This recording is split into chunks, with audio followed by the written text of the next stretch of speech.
La questione del commercio, ne abbiamo parlato tantissimo in campagna elettorale, ma anche prima. Ci sono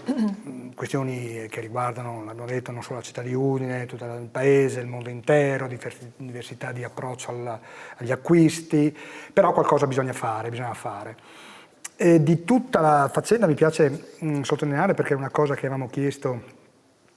di inserire in campagna elettorale e di attuarla alla prima occasione, è quella sui negozi di prossimità. I quartieri, i negozi, che sono, è vero, ci sono difficoltà nei centri storici, ma chi vive nei quartieri, ma non estrema periferia, anche nella prima periferia, fuori dal cerchio proprio urbano, c'è una enorme quantità di negozi sfitti, e un negozio sfitto in centro storico ha una valenza importante, un negozio sfitto in un quartiere ha una valenza in più, che è quella del ruolo sociale di un negozio. La considerazione politica è che finalmente il vice sindaco Venanzi, liberatosi dalla delega alla sicurezza, ha deciso finalmente, dopo 2 anni e qualche mese, no, di governo De Toni, di incominciare a lavorare sul tema del commercio in città.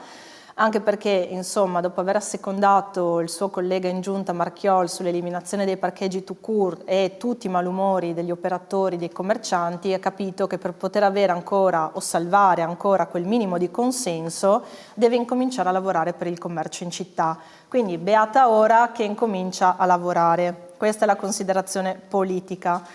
Poi noi recentemente abbiamo avuto una commissione dove abbiamo audito il manager del distretto Kaufin,